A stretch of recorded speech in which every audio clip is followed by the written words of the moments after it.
What would you do if the person you trusted most handed you a cup and someone else screamed for you not to drink it?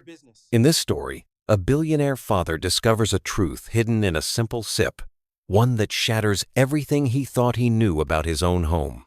Before we go on, allow me to wish you peace and good health. Tell me from which country, and at what time are you watching this story? The evening light settled softly over Wimberley, stretching long shadows across the Blanco River and the quiet roads leading into town. Folks were closing up their shops, waving politely to neighbors as porch lights flickered on one by one. Farther out, tucked behind a line of cedar and oak, stood the Hale estate, grand, elegant, and strangely silent for a place built to hold laughter. Sebastian Hale walked its long halls like a man moving through echoes rather than memories. Even after all these years of success, the house still carried an emptiness he couldn't quite name. He had built his fortune early energy investments, land development, several ventures that blossomed at the right time. People around town respected him. They tipped their hats when he passed by in his Navy pickup, and he always nodded back. But behind closed doors, the older man often found himself pausing in the middle of a room, unsure what he'd come there to do. Loneliness had a way of creeping in quietly, sitting beside him like an old acquaintance who refused to leave. Most mornings, he woke before sunrise, brewed himself a simple cup of coffee, and stood by the window overlooking the southern pasture. He used to imagine he'd share that view with someone who cared for him beyond status or comfort. But life hadn't unfolded that way. His marriage to Vivienne, beautiful, sharp-witted, admired by everyone, was pleasant enough in the earliest years. Yet somewhere along the way, their conversations thinned out. Their dinners turned quiet. Their smiles became polite rather than warm. She traveled often, said she needed space to breathe, though Sebastian never quite understood what that meant. Still, he tried. He paid attention, brought home small things he thought she'd like, and made sure she never lacked anything. That was how his father raised him. You take care of those under your roof. But no matter how much he provided, something between them kept drifting farther out of reach. On some evenings, he wondered if Vivienne ever truly saw him, or if she only saw the life he gave her. People in town whispered that the Hale estate was too large for two people who barely spoke. They weren't wrong.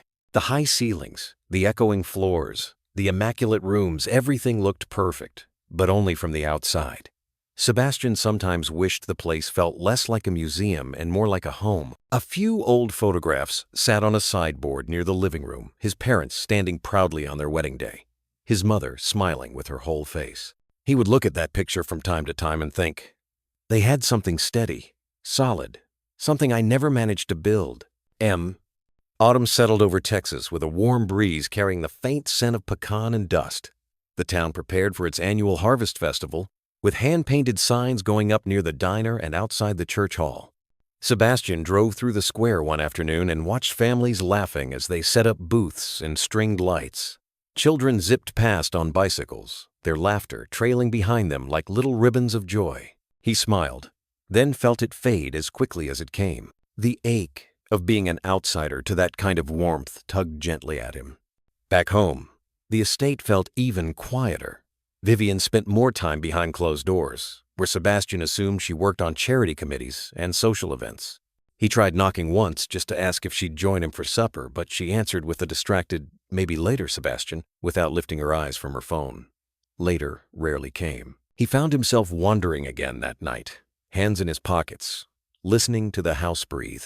The old boards creaked softly under his steps, and the distant hum of the refrigerator seemed loud in the stillness. He paused at the kitchen doorway, imagining just for a moment the sound of someone humming while stirring a pot on the stove, or footsteps moving with familiar comfort. But the counters were spotless, the air still, the sink empty. He let out a slow breath, rubbing the back of his neck. The loneliness had grown heavier lately, like a blanket he couldn't shrug off. It wasn't that his life lacked blessings. He knew that, but blessings felt different when there was no one to share them with. As he walked back toward his study, he wondered quietly, almost in a whisper, whether a man could run out of chances to set things right. Outside, a breeze rustled the trees lining the driveway, and the crickets sang their nightly chorus. Life moved on, as it always did in small towns like Wimberley, though Sebastian sometimes felt he was standing still inside it. He shut the study door behind him, turned on the old desk lamp that once belonged to his father, and let the warm glow fill the room. The light made the wooden walls feel less empty, but not by much. In that soft glow, he sat down, looked at his hands, steady, capable, weathered by time, and wondered if somewhere along the way he had forgotten what it meant to build something that mattered. The night deepened slowly, settling around the Hale estate like a thick quilt. Sebastian leaned back in his chair, listening to the soft tick of the wall clock, each second stretching out with a quiet patience. He took a sip of the coffee he'd reheated twice already, more out of habit than need, and let his eyes drift to the framed photograph on the corner of his desk. It showed him as a young man holding up a fishing rod beside his father, the river glistening behind them. His father's arm rested proudly across his shoulders. Funny thing about memory, he thought it didn't ask permission before slipping into the room. Sometimes it came like a comfort. Other times, like a reminder of everything you'd lost. He rose from his chair and walked toward the front of the house. The floors groaned softly beneath him as he made his way down the hall lined with family heirlooms, antique vases, his mother's old quilt framed behind glass, a weathered Bible with a faded ribbon still tucked inside. Each object held its own little story, though none of them felt quite alive without someone to share them with. Just as he reached the foyer, the grandfather clock chimed, deep and resonant. The sound carried through the entire house, bouncing off the tall ceilings and polished floors. Sebastian paused a moment, letting the echo wash over him. Some evenings, that old clock felt like the only thing still speaking in this house. He slipped on his jacket and stepped out onto the porch. The night air was cool, with a hint of cedar drifting through. Fireflies blinked in the grass, floating like tiny lanterns across the yard. From the distance came the murmur of the Blanco River slipping over stone. That sound always steadied him, reminded him that even when life felt stuck, the world kept moving. The sky stretched wide with stars, the kind of view only small Texas towns could offer. Sebastian leaned against the porch railing and let the quiet settle around him. The loneliness didn't feel quite as sharp outdoors, though it still lingered like a shadow at his side. He wondered not for the first time whether the house would ever feel like a true home again, or if he'd simply grown too used to its emptiness. When he finally returned inside, the living room lights cast a warm glow over the space. He took a moment to straighten one of the picture frames hanging crooked on the wall. As he adjusted it, he caught his reflection in the glass-tired eyes, silver beginning to show in his beard. A man who once carried the world with steady hands, but now found himself searching for something far simpler: meaning, connection, a sense of belonging. He turned away, walked through the dim hallway, and reached his bedroom door. Before turning the knob, he paused and listened, an old habit, though he wasn't sure why. The house was silent. Vivian had already retired to her separate sitting room, as she often did, where the faint glow of her lamp cast a narrow beam beneath the door. He thought of knocking, asking if she wanted a cup of tea or a walk out on the porch, but he hesitated. They had drifted too far lately, like two boats anchored in the same harbor yet facing opposite directions. He let his hand fall away from the doorknob. There would be time to try again, he told himself. Maybe tomorrow, or the day after. Sometimes hope was all a man had left when words no longer came easy. In the quiet that followed, he switched off the hall light and entered his room. The air was cool and still. As he sat on the edge of the bed, he felt a heaviness settle on his shoulders, not the weight of responsibility he had known all his life, but the softer, quieter ache of a man who had forgotten the warmth of being understood. He lay back against the pillows, listening to the hum of the ceiling fan and the whisper of wind nudging at the window pane. Somewhere deep inside, a small thought stirred a recognition that something in his life was shifting, though he couldn't yet see how or why. Perhaps life was preparing him for a change. Perhaps the empty halls of the estate would not remain empty forever. For now, though, Sebastian closed his eyes against the gentle glow of the bedside lamp and let the quiet fill the room. Unaware that the next few days would bring a stranger into his home, someone who would test every belief he held, challenge the silence he'd grown accustomed to, and nudge him toward a truth he hadn't dared to face in years. It would begin quietly, almost unnoticed, with the simple arrival of a young woman who needed a job and carried a kind of strength the house hadn't seen in a long time.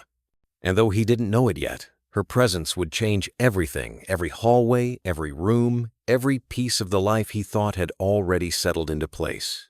Morning sunlight crept gently across the quiet roads of Wimberley, laying a soft warmth over the cedar trees and the rooftops of homes just beginning to stir. The Hale estate, with its long driveway and wide front porch, glowed under that light, as if waking from a long sleep. Sebastian stepped into the kitchen, rubbing the back of his neck, still carrying last night's heaviness. He brewed his usual cup of coffee, the familiar aroma drifting slowly through the room like an old tune he'd heard all his life. He didn't notice right away that the air felt different, like the house itself was holding its breath, waiting for something. In town, flyers had quietly moved from shop windows to community boards. Housekeeper wanted Hale Estate. Folks at the diner had whispered about it over biscuits and gravy. Some said Vivienne wanted extra help. Others joked that anyone working in that big place would need nerves of steel. But miles away, in a modest rental on the edge of town, a young woman named Mira Solis carefully smoothed the front of her thrift store blouse and took one more steadying breath. She had been in Texas for only a few months, working small jobs where she could, saving what little she earned.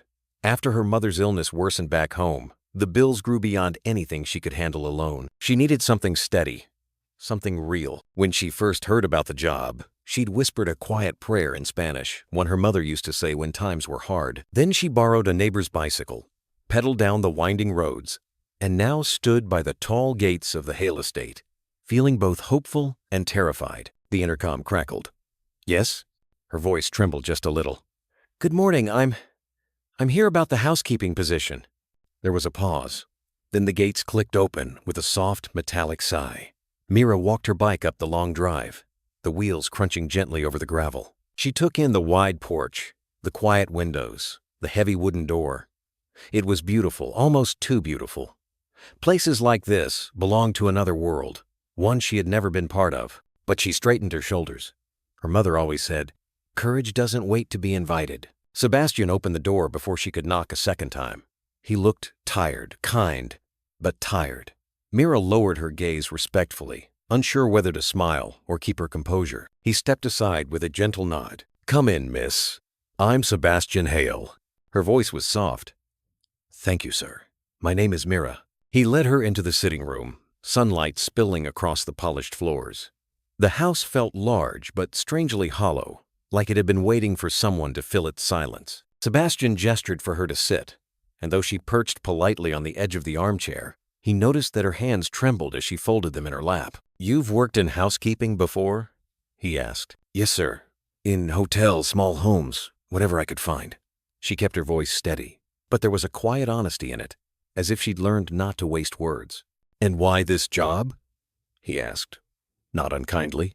Mira hesitated, then answered with the same truth she had always carried. "Because I need it. And I work hard, sir. I don't want anything except a chance." Her answer wasn't rehearsed, and it wasn't decorated with flattery. It was simple, sincere. Something in it struck Sebastian in a place he hadn't visited in a long time, somewhere between empathy and a faint memory of what integrity used to mean. He nodded slowly, studying her carefully, not with suspicion, but with curiosity. She looked young, too young to have known so much struggle, yet he could see it in her posture, the quiet steel beneath the soft voice. Life had carved resilience into her, the kind that couldn't be faked. Before he could ask another question, footsteps clicked sharply down the hall. Vivienne entered the room in a fitted cream dress, her expression perfectly composed, yet cool enough to frost a window. Her eyes flicked from Mira to Sebastian, then back again. "You're early," she said to Sebastian, as though his presence surprised her. Then she turned to Mira with a practiced smile. "And you must be the applicant." Mira stood quickly. "Yes, ma'am. Vivienne circled her, slow and assessing, the way someone might examine fabric before deciding if it was worth buying. You're smaller than I expected. I suppose we'll see if you can handle the house." Sebastian felt a familiar tension coil in his chest. He cleared his throat. "She's here for an interview, Vivienne, that's all." Vivienne ignored him. "Do you cook? Do you iron? Can you manage large spaces? And goodness, have you ever handled antiques? They're not toys. Mira kept her voice respectful, but the color rose slightly in her cheeks. "I learn fast, ma'am, and I'm careful. I promise you that." For a moment, something flickered in Vivienne's eyes, disapproval, or perhaps irritation at the calm resolve in Mira's tone. It wasn't easy to read. What was easy to sense, however, was that this house was about to become far more complicated than Mira could have imagined. Vivienne continued her questions with a sharpness that didn't quite match her elegant posture. It was the kind of tone that filled a room even when the words themselves were soft. She stepped closer, her perfume lingering in the air, expensive, polished, cold. Mira kept her eyes lowered out of respect, though she felt her stomach tighten under the weight of the scrutiny. "I don't tolerate careless mistakes," Vivienne said, brushing a non-existent speck of dust from her dress sleeve. "If something breaks, you replace it. If you can't handle the workload, you leave. Understood?" "Yes, ma'am," Mira answered quietly. Sebastian watched the exchange with a heaviness he couldn't quite explain. There was something unfair about the way Vivienne spoke, something that pressed uncomfortably against the part of him that still believed in kindness. He cleared his throat, trying to soften the edges of the moment. "Mira," he said gently, "why don't you tell us a little more about where you came from?" Her eyes lifted for the first time, hesitant, unsure if the question was meant to embarrass her. But the warmth in Sebastian's tone gave her courage. "I moved here a few months ago. I help my mother with her medical bills. She's back home with family now, and I send money when I can." There was no self-pity in her voice, just truth, plain and steady. Sebastian nodded slowly. Vivienne, however, gave a thin smile that didn't reach her eyes. "Touching," she murmured. "But this is not charity work." The remark hung in the air like a cold draft. Mira lowered her gaze again. She could handle harsh words, life had taught her that much, but she worried she might lose her chance before she even began. Sebastian looked from Vivienne to the young woman standing so still before them. Something in him shifted, subtle but certain. He didn't know her, but he recognized sincerity when he saw it. He had spent too many years surrounded by polished surfaces and half-truths not to. He stood. "Mira, if you're willing, I'd like to give you the job." Vivienne turned sharply. "Sebastian, really? We haven't even—" "She's qualified," he said simply. "And she deserves a fair chance." Vivienne pressed her lips together, clearly displeased, but she said nothing more. Her heels clicked sharply against the floor as she walked out of the room, her irritation trailing behind her like a faint breeze. Left with only the quiet of the sitting room, Mira blinked once, unsure she had heard him correctly. "Sir, truly?" Sebastian gave a small, reassuring smile. "Truly. You start tomorrow morning if that works for you." Emotion welled in her eyes, but she blinked it back quickly. "Thank you, sir. I won't disappoint you." He believed her. After she left the estate and walked her bicycle back down the gravel drive, the house seemed to exhale, as though acknowledging the presence of someone who might bring a different kind of life into its rooms. Sebastian watched from the porch for a moment, hands resting lightly on the railing, the breeze brushing softly through his hair. He didn't know why he felt lighter all of a sudden, or why he found himself hoping that tomorrow might feel a little less lonely. Perhaps it was her honesty, or maybe the quiet strength she carried so effortlessly. Whatever it was, something in the house felt different now, like a window cracked just enough to let the fresh air in. Inside, Vivienne stood at the top of the stairs, arms crossed, watching Sebastian with unreadable eyes. She said nothing, but he felt her disapproval like a distant rumble of thunder. He didn't respond. He simply turned away, heading back toward his study, letting the soft rhythm of the house guide his steps. Across town, Mira pedaled slowly toward her small rental, feeling hope press gently against the ache she had carried for so long. She whispered a quiet thanks into the autumn air, the kind her mother taught her, and let the breeze carry it upward. Tomorrow, her life would begin again inside the walls of the Hale estate. She did not know the challenges waiting for her there, or the shadows hidden behind polished doors. But for the first time in a long while, she felt something warm flicker inside her chest. A chance. A door opening. A beginning. Mira arrived at the Hale estate just as the early morning light stretched across the fields, casting a honey gold glow over the tall cedar trees. Dew clung to the grass like tiny pearls, and a soft breeze carried the faint scent of wild mint from the nearby creek. She paused at the end of the long driveway, steadying herself before walking toward the house that now felt both promising and intimidating. Inside, the estate was quiet enough that her footsteps seemed to echo against the polished floors. Sebastian had left early for a meeting in town, and the stillness made the place feel larger than she remembered. She set her small canvas bag against the wall, pulled her hair back neatly, and took a deep breath before getting to work. Her first task was the great room, a tall, open space with windows stretching nearly to the ceiling. Dust floated lazily in the sunbeams, visible only when the light shifted just right. Mira moved with gentle precision, wiping down the wooden mantel, straightening pillows, and carefully polishing the glass cabinet doors. She'd been in wealthy homes before, but nothing quite like this. The room felt expensive in a way she couldn't explain, elegant but lonely. Around mid-morning, the sound of heels clicking sharply against the tile broke the silence. Vivienne.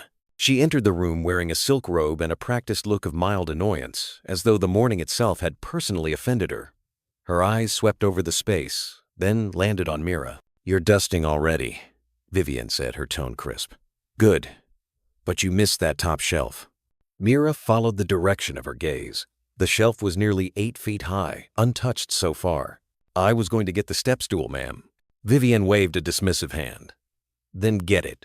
Dust settles everywhere. You can't ignore sections just because they're inconvenient." "Yes, ma'am." Mira retrieved the stool from the storage closet and climbed carefully. She reached for the shelf, a delicate row of porcelain figurines, but her hands were steady, practiced. Her mother had always taught her, when you do something, do it with dignity, even if no one sees. Vivienne watched her with an expression somewhere between scrutiny and boredom. "You'll need to redo the windows too," she said suddenly. "They streak in the afternoon light. And the rug, well, I suppose you'll learn how to handle that soon enough." "Yes, ma'am," Mira replied again, soft but unwavering. Vivienne stepped closer, lowering her voice. "And one more thing. I don't like staff lingering in the hallways or chatting with my husband. Keep your conversations brief and professional. Understood?" Mira didn't flinch, though the firmness of the warning pricked at something inside her. "Of course, ma'am." "Good." Vivienne turned sharply and exited the room, the scent of her perfume trailing behind her. Alone again, Mira exhaled slowly. She didn't mind hard work. She'd done far more demanding jobs, but there was something else in Vivienne's tone, a chill that didn't belong to simple instructions. Still, she reminded herself why she'd come here. Stability, income, the chance to send more money home. She returned to cleaning with renewed focus. Hours passed quietly until she reached the kitchen, where sunlight warmed the stone countertops and the large farmhouse sink gleamed like new. As she arranged the dishes and wiped the surfaces, the estate slowly began to reveal its rhythm. The distant hum of the air vents, the faint creak of old wood settling, the soft sway of curtains when the breeze found its way inside. Around noon, Marcus Baylor, the head of security, entered through the side door, removing his cap respectfully. "Mornin', ma'am. You must be the new housekeeper." Mira smiled politely. "Yes, sir. My name's Mira." "Marcus," he said, offering a warm nod. "If you ever need help with the heavy stuff or run into anything odd, you let me know. This old house has its quirks." His kindness softened the stiffness still lingering in her shoulders. "Thank you. I appreciate it." He tapped the doorframe with his knuckles, a casual goodbye, and disappeared down the hall. After the morning she'd had, the simple exchange felt like a small blessing. She continued working until she reached the guest lounge, a sunlit room filled with books, vintage lamps, and the faint smell of old paper. She was dusting the shelves when she noticed something unusual tucked between 2 thick novels. A velvet box, dark blue, expensive looking. She hesitated. It wasn't her place to pry, but something about the box felt out of place, as if it carried a story the room hadn't meant to share. She lifted it gently. It was light, too light, almost empty. Just as she placed it back, she heard soft footsteps behind her. Mira turned slowly, the velvet box still resting in her hand. Vivienne stood in the doorway, arms folded neatly across her chest, her expression sharp enough to cut through glass. "What do you think you're doing?" Vivienne's voice was quiet, but it carried the unmistakable weight of accusation. Mira straightened, placing the box gently back on the shelf. "I was only dusting, ma'am. The box was behind the books." "Oh." Vivienne stepped forward, heels tapping lightly on the hardwood floor. She retrieved the velvet box, opened it for a brief inspection, then snapped it shut again. "These items are valuable," she said coolly. "Very valuable. You'll want to be more careful with your hands." "Yes, ma'am." Mira kept her voice even, refusing to let the sting of the comment reach her eyes. Vivienne studied her a moment longer, as though searching for something to confirm a suspicion she hadn't yet formed into words. At last, she tilted her chin upward and said, "See that this room is spotless before you leave it. I expect high standards, not shortcuts." Then she turned and walked away, her footsteps fading down the hall like a trail of frost. Mira stayed still for several breaths, letting her heartbeat settle. She wasn't angry, not exactly, but something in Vivian's tone reminded her of past jobs, past struggles, past moments when she'd been judged before she had a chance to prove herself. She brushed the feeling aside and returned to her work. She had no intention of letting anything shake her resolve. The afternoon passed quietly. Mira cleaned the laundry room, organized the pantry shelves, then stepped out to sweep the back porch. The Texas sun had dipped lower, painting the sky with soft streaks of amber and rose. From the porch, she could see the pastures stretching wide, dotted with wild grasses swaying gently in the breeze. For a moment, the peace of it all washed over her. This place, she thought, is beautiful, but beauty doesn't always mean safety. By the time she finished for the day, the shadows had grown longer across the yard. She wiped her hands on her apron and gathered her things. As she walked through the front hall, she paused by the staircase. A faint sound came from upstairs, muffled voices, tense and hurried. She didn't want to eavesdrop, but the words drifted down clearly enough through the quiet house. Vivian. And someone else. A man's voice. Colder, lower, edged with insistence. "You're taking too long," the man said. "You promised this wouldn't drag out." Vivian whispered something Mira couldn't make out. Then the man again. "You need to stick to the plan." Mira froze, her hand still resting on the banister. Her breath caught. She knew she shouldn't stay. It wasn't her place. But the tension in the voices, sharp, anxious, made her stomach twist. She backed away quietly and slipped out the front door before she heard more. Outside, the air felt cooler, almost strange after the heaviness inside.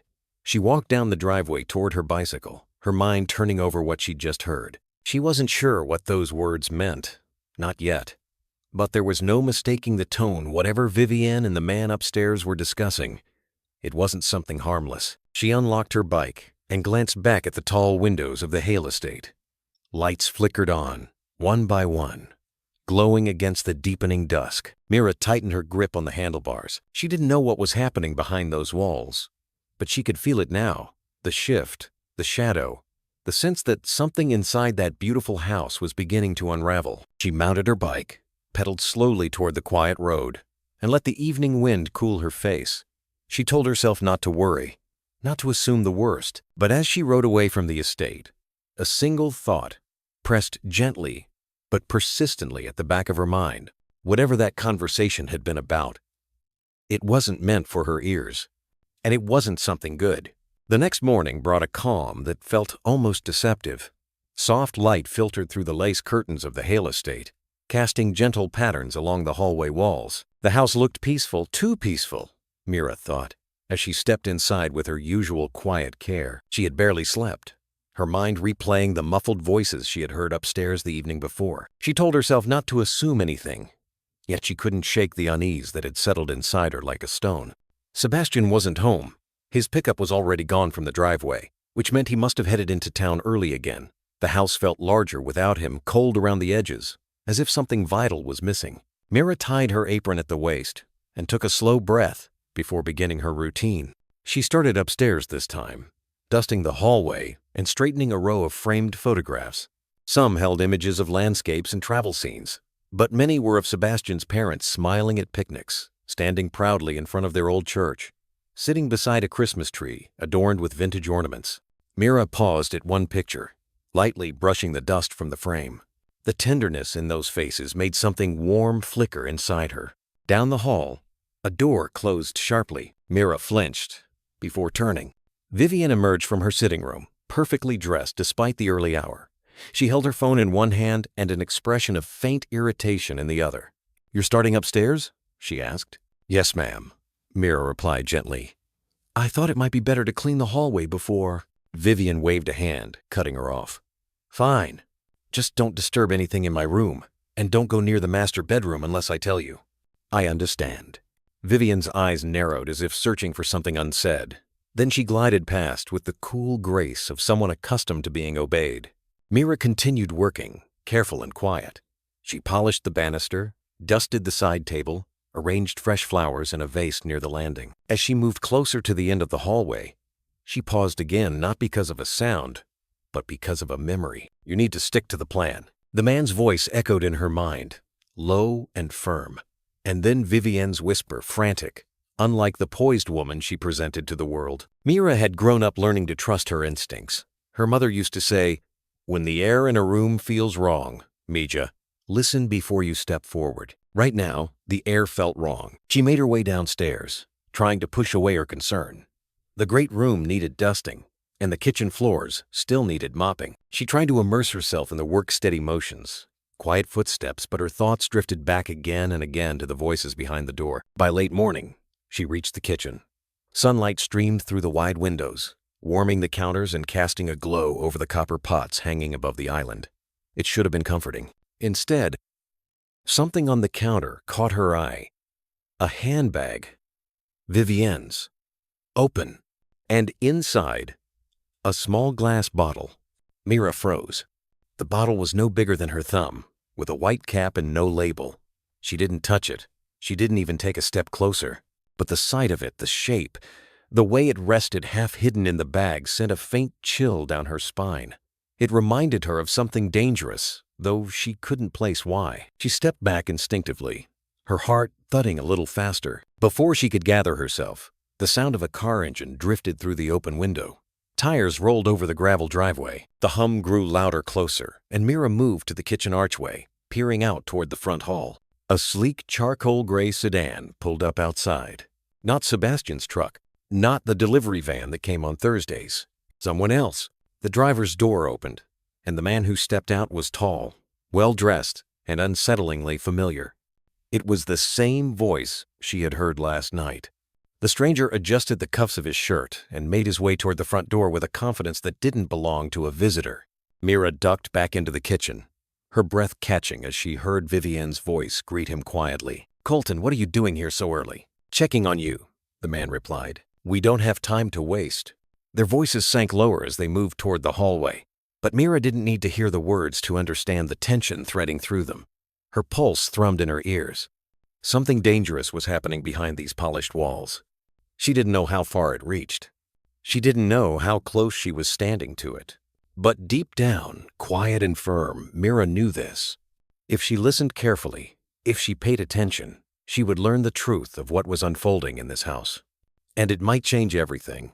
From her place in the kitchen archway, Mira held her breath as the murmur of voices floated faintly through the hall. She couldn't make out the words clearly, but the tone told her enough, sharp, urgent, as if every sentence carried a warning tucked inside it.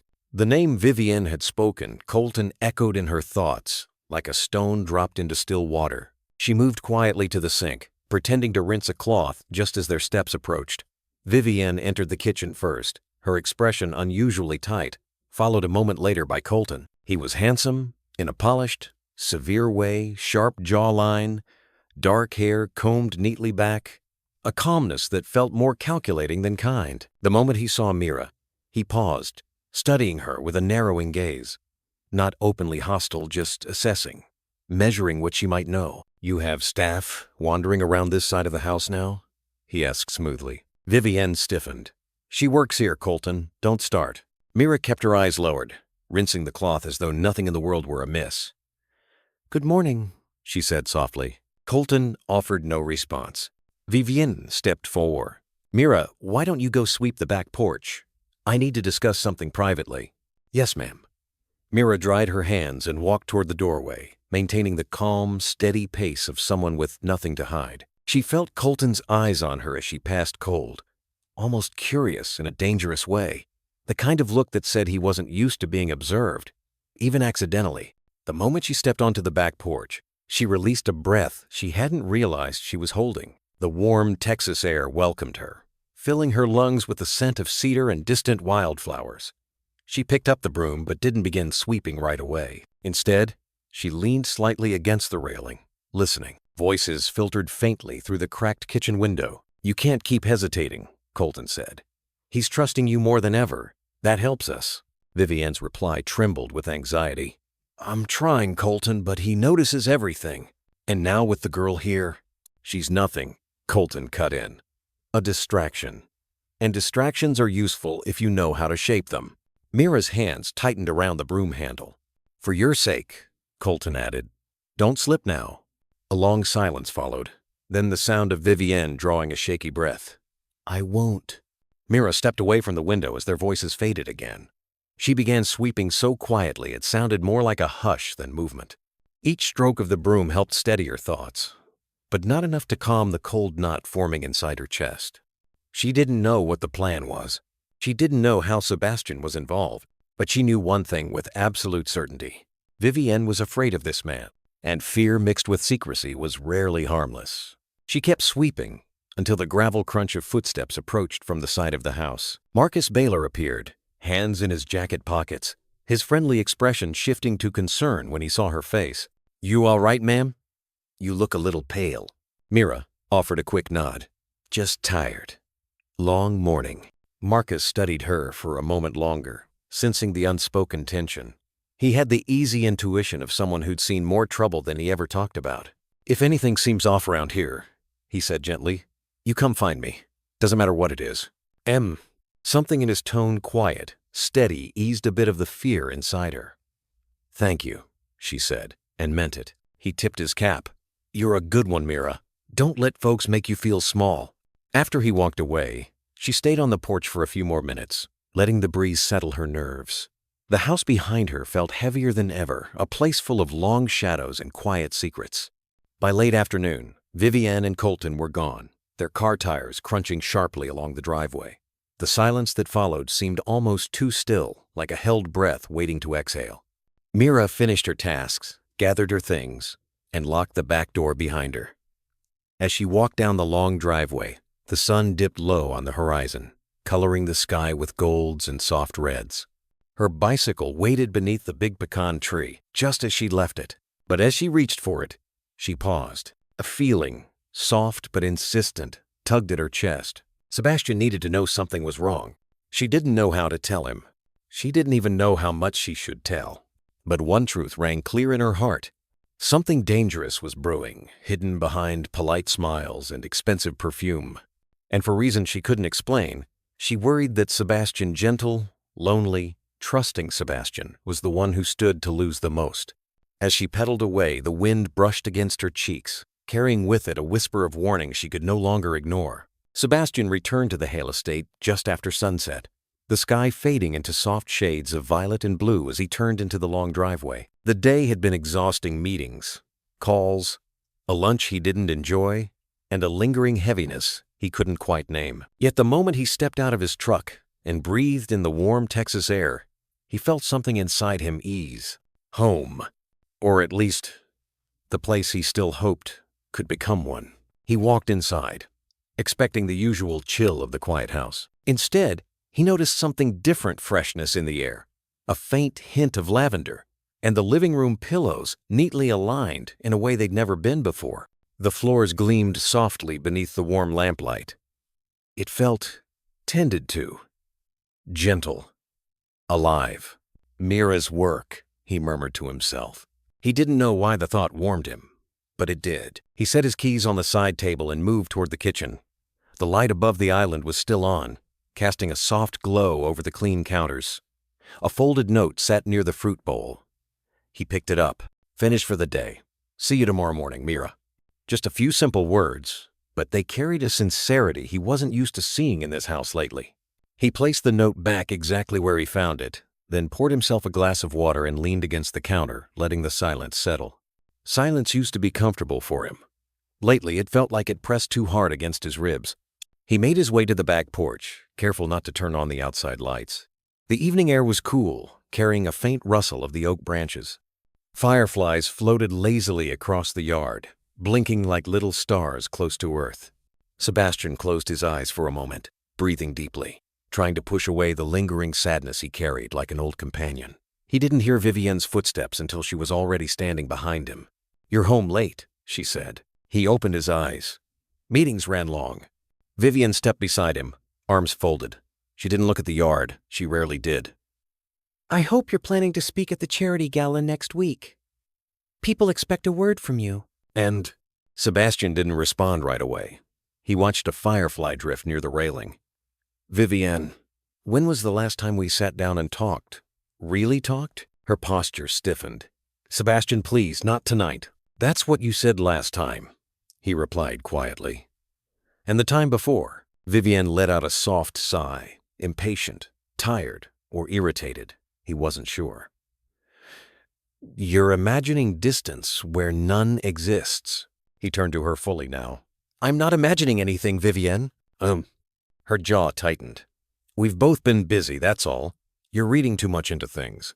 He wanted to believe that. God, he wanted to. But something about her tone, her evasive eyes, the way she seemed constantly on edge, told him that busy wasn't the issue. Before he could say more, she touched his arm lightly. "Sebastian, you worry too much. Everything is fine."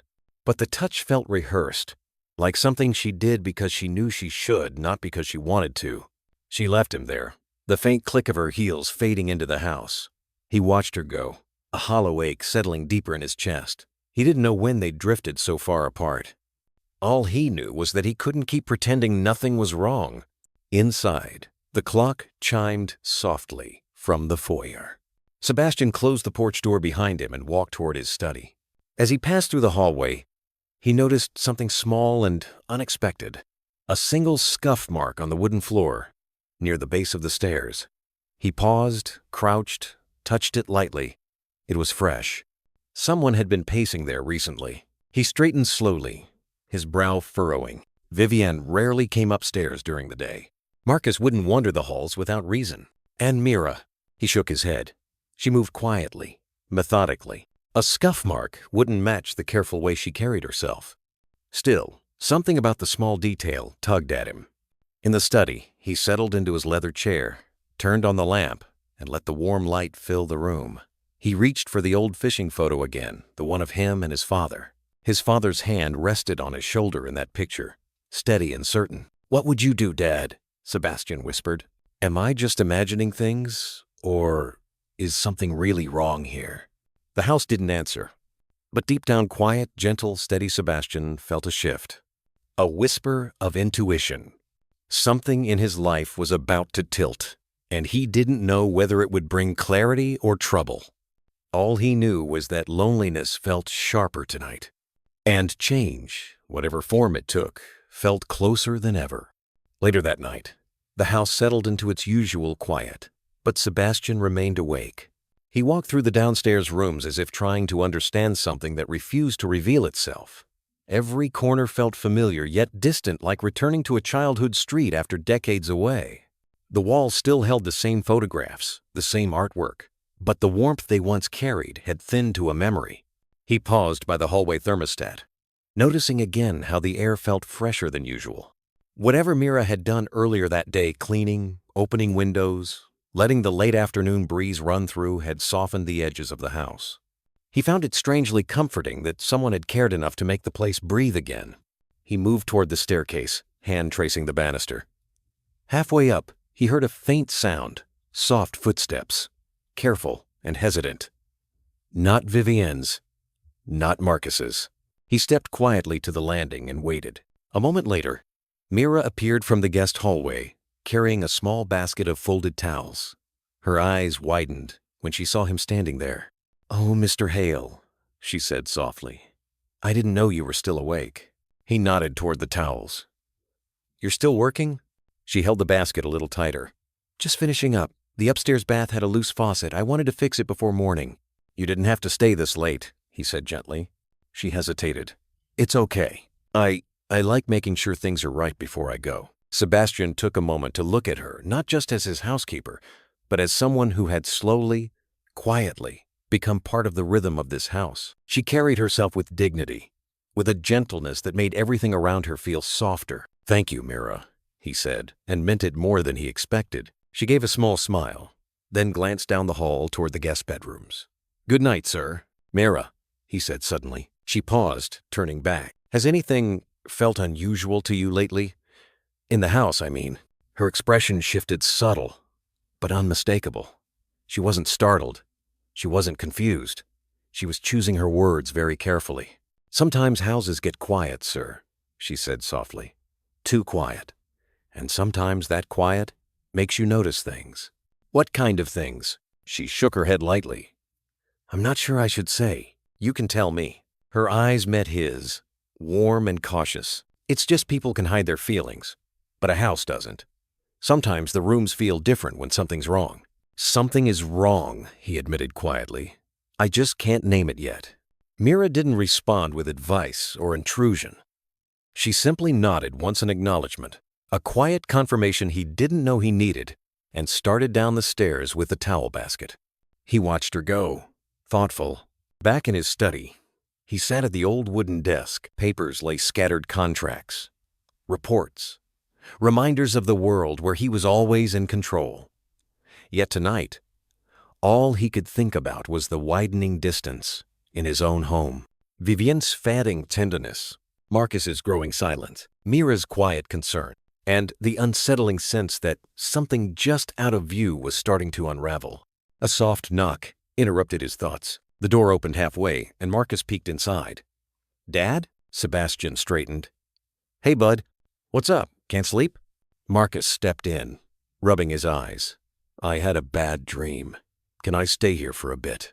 Sebastian's heart softened as he nodded toward the leather couch. Of course. Marcus curled up on the couch, pulling a throw blanket over himself. The lamplight reflected off his small face, softening the shadows beneath his eyes. After a moment, Marcus whispered, Dad, are you sad?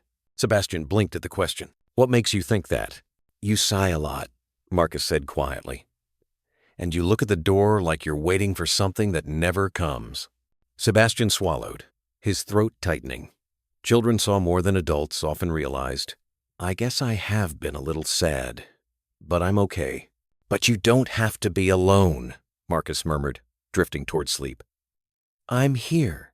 Those simple words settled into Sebastian's chest with surprising force. He watched his son breathe, small and steady, and felt something shift inside him, an old part of him stirring.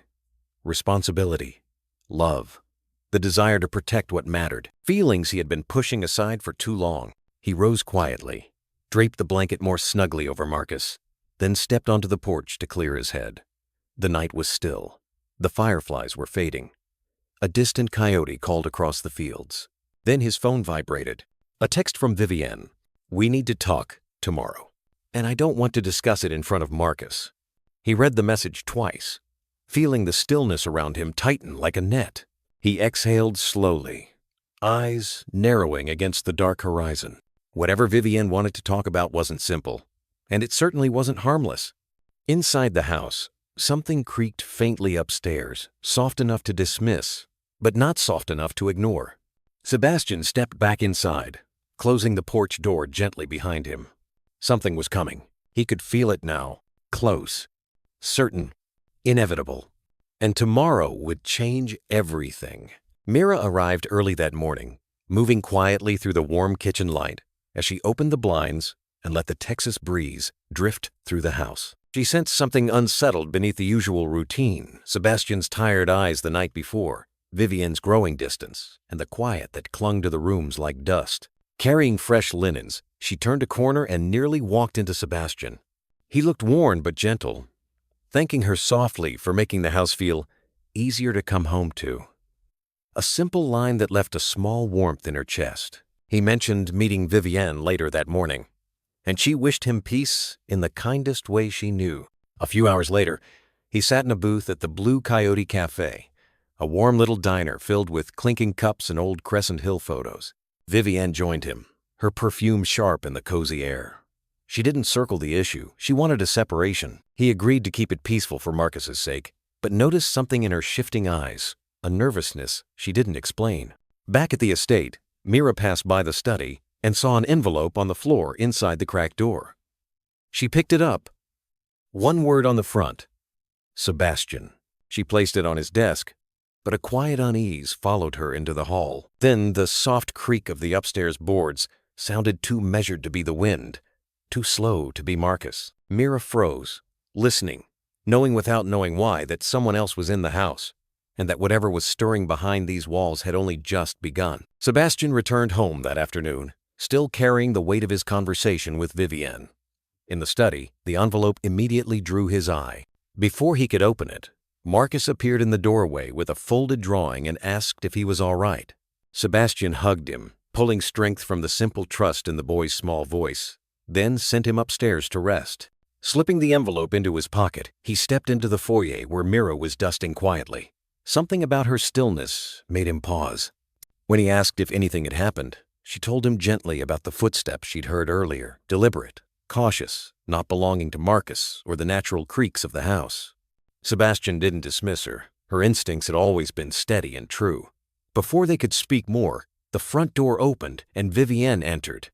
Her expression tightened when she saw them together, but she quickly asked Sebastian to finish their conversation in private.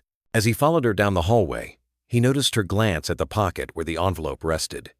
Something unspoken hung in the air, fragile, tense. And as they stepped into the sitting room, Sebastian felt it clearly. Whatever was inside that envelope, whatever Vivienne feared, and whoever Mira had heard upstairs, were all pieces of the same truth slowly circling toward them. Vivienne closed the sitting room door behind them, shutting out the sounds of the house as if she feared the walls themselves might overhear. Sebastian waited, calm but alert, watching her pace in small, nervous circles that didn't match her usually polished composure. She finally stopped by the window, fingers tangled together. "Sebastian," she whispered, "before we take any legal steps, there's something you need to know." He didn't move, giving her room to gather her courage. She swallowed, eyes drifting away from him. "I haven't been truthful. Not with you, not with myself." Before she could continue, 3 soft knocks sounded on the door. Marcus peeked in, holding a sheet from his sketchbook. "Dad, can I show you something?" Sebastian excused himself gently and stepped into the hall. Marcus handed him the drawing, 3 figures, a man, a boy, and a woman who didn't resemble Vivienne but instead carried kind eyes and a warm smile. "Who's this?" Sebastian asked softly. Marcus shrugged. "Just someone who looks like they care." That simple sentence tightened something deep inside Sebastian's chest. He hugged his son, promised everything would be okay, and sent him upstairs to rest. Returning to the sitting room, he found Vivienne gripping the back of a chair. Shaken not by anger but by recognition, she understood exactly what the drawing meant. "Sebastian," she murmured, "this family is slipping apart." He took his seat again. "Then tell me the truth, Vivienne. All of it." Her shoulders dropped. "The envelope on your desk. It wasn't a goodbye letter." A faint tremble entered her voice. "Someone contacted me. Someone I shouldn't have answered. And now things have gotten complicated." Sebastian leaned forward, his instincts sharpening. "Complicated in what way?" Vivienne hesitated, then lowered her voice. "He knows things about us. About you. About this house." She finally met his gaze, fear shining through. "He said he's been inside." The room fell into a heavy stillness, each second stretching thin. Sebastian's heartbeat echoed in his ears, not in panic but in dawning clarity. "Vivienne," he said quietly. "Who is he?" She whispered the name, one Sebastian had never heard before. A name that didn't belong in their lives. A name that confirmed Mira's fear from earlier. Vivienne closed her eyes, as if bracing for the truth to land. "Sebastian, I think he's already here." For a long moment, Sebastian didn't speak. The quiet in the sitting room felt tight, stretched thin like an old wire ready to snap. Vivienne stood by the window with her arms wrapped around herself, blinking back a fear she could no longer hide. "Tell me everything," he finally said. She nodded, voice unsteady. "It started months ago. Messages from an unknown number. At first he said he knew me. Then he claimed he knew things about you, your schedule, your business trips, even the nights you were away from home." She pressed a hand to her forehead as if trying to steady the memory. "I should have blocked him, but he kept threatening to show up here. He said he could get inside whenever he wanted. I didn't believe him until things began to move around the house, and doors I locked were suddenly open." Sebastian felt a cold clarity settle in his chest, the same chill Mira had sensed earlier. "Vivienne, why didn't you tell me sooner?" Her voice broke. "Because I didn't want you to think I was imagining things. And because I answered him once. Just once. And I was terrified you'd think there was more between us. He didn't judge her, only listened. What did he want? She looked him straight in the eyes now. He wanted money, access. And when I refused, he said he'd ruin us. Said he would take something from this house that we'd never get back. A knock echoed softly from somewhere upstairs. Not loud, not sharp, just a faint tap that didn't match Marcus's footsteps or Mira's careful stride. Both Sebastian and Vivienne froze. Mira heard something earlier, he murmured. She said someone was moving upstairs. Vivienne's voice cracked at the edges. Sebastian. He promised he'd come inside when no one expected it. He rose from his chair, listening to the house breathe, the air shifting in a way he hadn't noticed before. The faint creak came again, slow, deliberate, as if someone were testing the floorboards. Stay here, he said quietly. Vivienne grabbed his sleeve. Please don't go alone. But he gently freed his arm. Marcus is upstairs. I'm not letting anything near him. He stepped into the hall, the old wooden floor cool under his feet. The house felt different now, every sound sharper, every shadow holding shape. Halfway up the staircase, he paused. A whisper of air came from the end of the hallway, near the guest room Mira had cleaned earlier, the same room where she had heard footsteps. Sebastian tightened his jaw and moved forward, steady and quiet. Behind him, downstairs, Vivienne clasped her hands tightly, listening with her breath held. And somewhere on the second floor, hidden from view, another set of footsteps shifted softly, as if someone had been waiting for this moment. The Hale estate no longer felt like a home. It felt like the beginning of a truth finally stepping into the light. Sebastian walked quietly along the upstairs hallway, guided by a sharp instinct that something was very wrong. The guest room door stood half open, just as Mira had described earlier. When he gently pushed it wider, warm sunlight filled the room, but the stillness felt wrong. On the nightstand lay a single business card, one side blank, the other carrying a short, handwritten message. I told her I could get inside. His stomach tightened. Someone had been here. Someone who wanted him to know. A soft creak came from behind, and he turned quickly, only to find Mira at the top of the stairs, clutching a towel to her chest. Her voice trembled. You found something, didn't you? He held up the card. Yes, you were right. Someone's been in this house. Fear flickered across her face. Do you think he's still here? Sebastian didn't want to say what he feared, but the truth settled like stone in his chest. Maybe. Mira stepped closer, lowering her voice. What if he's after Marcus? The thought struck him harder than anything else. I won't let anyone near my son, he said quietly. He guided her toward the stairs. Go downstairs. Stay with Vivienne. I'll check the rest. When she left, Sebastian turned toward the far end of the hallway. The attic door was slightly ajar, a thin line of darkness showing through. A slow, cold realization washed over him. If someone wanted to hide in this house without being found, the attic was the perfect place. The hallway lights flickered once as he reached for the knob. His hand tightened, and with one steady breath, he pulled the attic door open. The attic door creaked open, letting out a faint breath of cold air. Sebastian stepped inside, eyes adjusting to the dim light. Most of the floor was covered in dust, except for a clear line of footprints leading deeper into the space. Someone had been here, recently. On an old trunk, he found a small pile of items. Marcus's toy car, one of his long-lost cufflinks, and a folded note with his name on it. He opened it slowly. You were never supposed to see me. But I've been here longer than you think. A soft rustle sounded behind him. He turned fast, nothing, just shadows and silence. Yet the feeling of being watched pressed hard on his spine. Sebastian moved to the window. Outside, Mira stood with Vivienne and Marcus, all three looking up with worry. Marcus reached for Mira's hand, and something inside Sebastian snapped into focus. This wasn't just fear anymore. This was family. He folded the note, slipped it into his pocket, and headed downstairs. Another faint creak echoed behind him, slow, deliberate, as if someone had waited for him to leave. At the bottom of the stairs, Mira met him immediately. Did you find anything? He looked at all of them, Mira's steady eyes, Vivienne's trembling hands, Marcus clutching his sleeve. Yes, he said quietly. Someone's been inside this house. The room fell silent. Marcus moved closer. Sebastian held his son's hand firmly, knowing one thing for certain. Whoever had been hiding here wouldn't get near his family again.